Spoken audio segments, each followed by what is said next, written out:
When you deconstruct your faith, sometimes you get afraid that you won't be able to find God again, or spirit, the universe, God, however you define that. Why is that a challenge? Because old false religious beliefs are so deeply ingrained in us, and we were taught to be terrified of anyone on the outside and to be terrified of our own hearts. So deconstruction can come loaded with guilt and accusations, all false and based on lies, but it can still impact us. How can we find God again? Can we? What does that look like? Let's talk about that today. Would it be okay if I were to tell you that I am afraid someday? So I call you up and you call me down. Would it be okay? Hello and welcome to the FreedHearts podcast. We are so glad you're here. My name is Robert Cottrell and I'm here as always with Susan Cottrell. Hi. Hi. Well, you know what? This is episode 99 of 99. And I just want to tell you, I want to tease you right now that next week is something very special. We're not going to tell you what it is yet, but if you like the music to our show, you're going to love this. We've never done this before. We've never done an episode like this before, but next week we celebrate our 100th episode. Wow. 100th episode with something very special. You do not want to miss that. Miss that. Okay. So again, welcome. Please do share the podcast if you feel so led. Subscribe and follow if you've not already done so. Please rate this if you would. That helps a lot. Just go ahead and take a moment and give us 5 stars, of course, you know. Yes. It does matter in the world of algorithms. And please do connect with us at freedhearts.org. All right. So when you deconstruct your faith, sometimes it's a challenge to be able to, I don't know, I guess we call it find God again. Or maybe better defined, be spiritual, connect with spirit, the universe, with God. Well, I want to promise you something. If you go on this journey of deconstruction, I got to tell you, you won't ever be able to find the same God again. Thank God. That's why we deconstruct. Your heart will know and will be drawn to true loving spirituality. You know, so that's a promise to you. So, okay, that said, why is it often a challenge to open up and, quote, find God again, however you define that? Well, it's because those old, false, patriarchal, behavior-focused, shame-filled religious beliefs that were so ingrained in us, so deeply in us, they were the center of everything. And a big part of that control mechanism was to make us terrified of anything on the outside, including ourselves. Mm-hmm. So we step on the outside of that box, we open up the box, and we're afraid of ourselves, as well as other people out there. So the deconstruction comes loaded with guilt and accusations, all false. I'll say that clear, all false, nothing true, but it still has an impact. And part of that impact, honestly, is confusion on how we find God again. Can we? How do we? What does that even look like? Yeah. And the good news is, because God is so big and diverse and expansive, that whatever that looks like for you, however that happens for you, is likely spot on. As long as it's not someone who rejects certain groups of people, because that is, not big or diverse or expansive. So God, spirit, universe is so vast that you can't make a wrong turn if you just keep acknowledging God's bigness and diversity and keep your box open. That's the thing to press into. Yeah. Is bigness and expansiveness. Yeah. And the core message, again, you can't go wrong if you are focusing on, you are all good, you are loved, others are lovable and good, and focus on that core message. Again, that's not exclusive, that doesn't create these other things. Yeah, and the only wrong turn would be to put yourself in another box. But does that make sense? Yeah, so, you just, keep expanding it bigger, and you'll be approaching more and more of an expansive understanding of God. Yeah. But it's a common thing we hear from LGBTQ people, parents, anyone deconstructing from the Christian faith. They say, I want to find God again. How can I do that? How do I do that? Yeah. So you know what? We got an email about this, and it simply said this. It said, I am LGBTQ plus and want to find God again. I've been an atheist for a long time. Mm-hmm. And you had a great response. Thank you. You had a great response. And we wanted to share that with you today because, again, we know that, again, this is part of the ingrained fears that the false teachings that have been said, things have been said to us and taught to us that, oh my gosh, you're deconstructing your faith. Why would you want to deconstruct your faith? Isn't your faith important? All these kind of things like that. And it's not, it's just deconstructing the false beliefs and replacing that, rebuilding that with a vibrant, loving, all-loving, inclusive spirituality. Right. That actually is so vast, so big, so loving, so inclusive that it cannot be contained in a box. Right. So I feel like this small disclaimer again, that we're never pushing anybody to believe in God. If you identify as atheist, if you whatever, that's fine. We're not saying, well, here, you should get to know God again. This is for people who want to understand differently than they have before. Yeah. They're not ready to say there's no God, or they're done with that, as this writer said. Well, and that God could be the universe. It could be a lot to do with nature and all kinds of things. So again, this is about freedom, not a box. Right. You know what I mean? So you had a beautiful response to this simple email. So, I wanted to share that with you today. I'll read what I wrote, and also I expanded it some after I wrote it, so it's more. So I said, hey, honey. I love that, by the way. You always do that with people. Hey, baby, hey, sweetheart. Hey, honey. Not just me. It means, but because, I love them. It's tender and it's intimate. Yeah. And I love that. So I'm sorry. Go ahead and start. That's all right. I said, hey, honey, I sure know that feeling. I've been through some very dark nights of the soul over seeking to reconnect with God when I was deeply A, hurt, B, angry, C, confused, D, grief-stricken, E, all of the above. It is a deep and penetrating process and requires the utmost authenticity with yourself. And if we can't be authentic regarding God, then there's just no point. So here's step 1.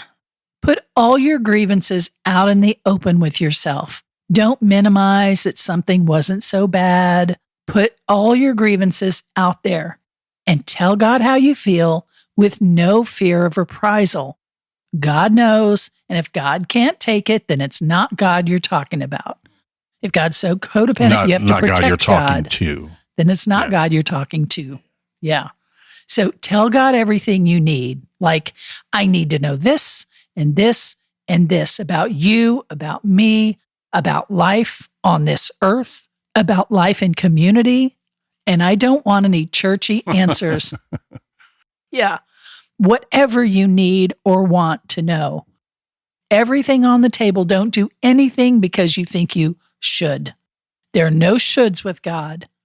There's only truth. This can take some acclimating to, because church and religious leaders tell us all the time that God wants this from us and wants that from us, like some cigar-smoking boss sitting back in an old desk chair, and we really can't meet all the demands. Okay, so put it all out on the table, all the grievances you have. Then step 2, you will need to separate who God really is, as best we can experience them, compared to what we've been told God is. Most of us have a backlog of BS behind us about who God is. So hold out in your sweet little hand all the things you're afraid God is and say, you take these from me, please, and show me truth about who you are. I no longer want any part of a man-made God. I will accept authentic you or nothing. And then step 3, watch and listen. As if you're Dorothy stepping across a threshold from a black and white world into the living color of sights unseen, places unexplored, on your way to meet Oz the Great and Powerful. And on that journey, you will see how much of your and our ideas about God are really just a man behind a curtain of man-made theology and tradition. So if you find yourself with a thought about God that is old and doesn't support you, pull out your hand and say, please take this. As you watch and listen, you might feel like you're getting a little tripped up about whether you may be really hearing God or not. And so you ask this: if God is real, what is God telling me? If I'm hearing you, God, what are you saying? That makes it easier to say, well, I don't know if God is real or not, but if so, what I'm hearing God say is, relax, baby, you're good. I love you always. You're doing fine. Whatever it is that you will hear God say, that takes the pressure off so you can hear what you think you're hearing without the fear that you're making it up, that you're way off base, that you will eventually learn what a fool you were for believing. Yeah? Yeah. Are you making it up? Honestly, who knows? The honest answer to that existential question is, who knows? We may think we're going from hard evidence, but it truly boils down to what makes sense to us from what we've experienced, what we've learned. It's not like an open and shut, evidence-based situation. We may be able to swear on a stack of Bibles, so to speak, that we know God's voice. Jesus says we will. But it's still subjective. But in my opinion, that is way more reliable than referring back to Bible verses, which were written by humans through human lenses, interpreted, translated, politicized, weather-beaten over time, and then hammered into specific meanings by theologians and religious leaders with specific agendas long before your time. You say that, and it's interesting because we hear a lot of negative messages about ourselves and others. And we go, well, that's coming from the church. The reliable, fact-based, inerrant, it's bullshit. But we accept those negative messages because the source has been ingrained in us as reliable. And then we're taught in that system that we can't trust our hearts. So we hear a message like, hey, baby, you're all good. I love you as you are. And we question that message. Right. How bass backwards is that? Yeah. And we're trusting people outside of us for our own truth. And that just because we've been taught, conditioned to mistrust our own sense of judgment or sense of truth, discernment. Right. The Spirit will lead us in all truth. Yeah. So to continue with this, here's the thing about God. Everything we think or know or believe about God is a construct. Now, a construct, I looked it up for us, means an idea or theory containing various conceptual elements, typically one considered to be subjective and not based on empirical evidence, such as history is largely an ideological construct. Yeah, okay. God is a construct. They're not someone who you can put your hands on and say, this right here is God. No. And really, God is a projection. Meaning, and that's not to say God is not real. It's to say that we don't see God purely as is, but we project God as we project God to be. So everything we see is projection because we project it through our own camera, our own lens. We have no other way to experience anything Yeah. Again, that's except not by projection. Yeah, and it's not to say that, again, don't hear that as God is not real. But we, like you said, we have no other way to experience this Anything. God spirit of the universe like this, Yeah. except through experience and projection. Like you, Rob, sitting across from me. Mm-hmm. My experience of you is my projection of you. In other words, I see what you mean. my relationship with you is different from, say, the various kids' relationship with you, or our listeners' relationship with you, or our enemies, our detractors' relationship with you. So all of those things, we think we're seeing the real Rob, but it's always through our camera, our lens. So it's always our projection, even though you're tangible and real. And so when we're talking about God, how much more room is there for projecting what we see, because we don't really even see God.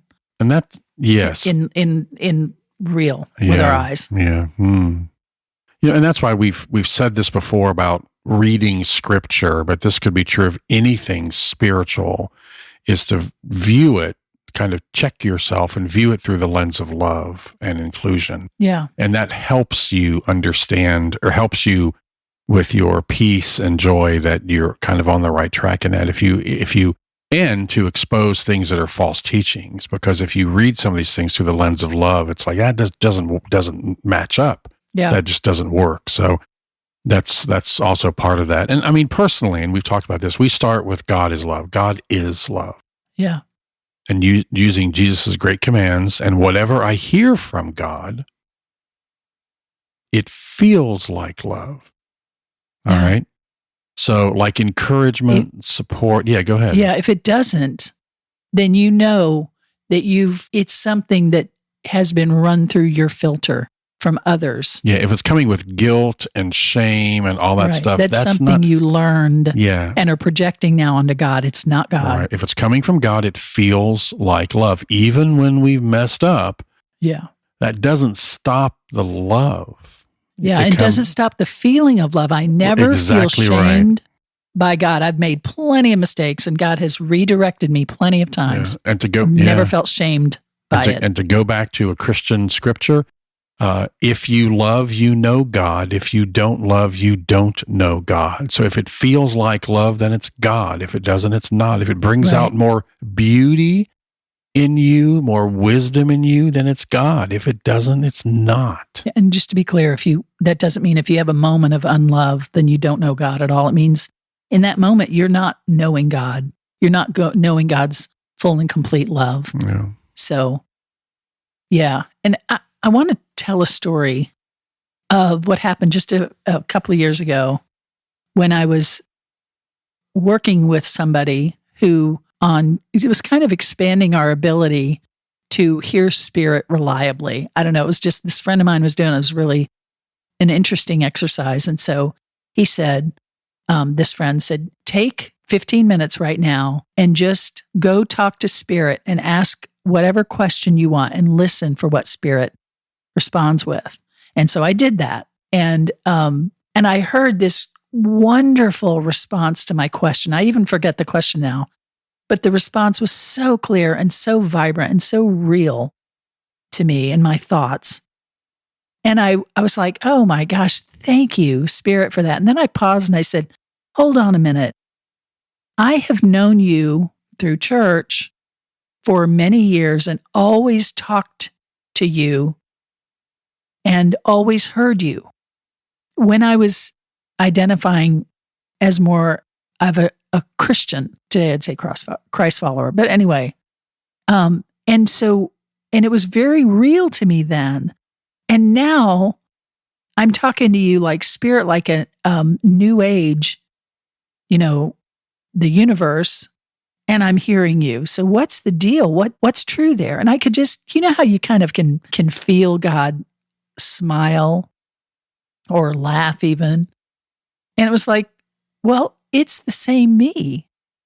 I was speaking to you as I always do, in ways you can understand. Meeting you where you're at. Yeah, how else would I speak to you? And if you saw me through the lens of your church at that time, I spoke to you then. And if you see me now way, way, way bigger than any of that, I'm still speaking to you. And it was so profound. Like I just moved into a bigger box, like the box keeps expanding outward. And so, yeah, the box keeps revealing itself as having no borders. Yeah. You know? Yeah. And so, people love to say, God doesn't change. Well, how helpful is that? Because your view of God, all of our view of God changes. And if it doesn't change, then it's just a concept that's embedded in your mind, but it's an active engagement with God. That's going to expand and change. My relationship with you, Rob, changes. With myself changes.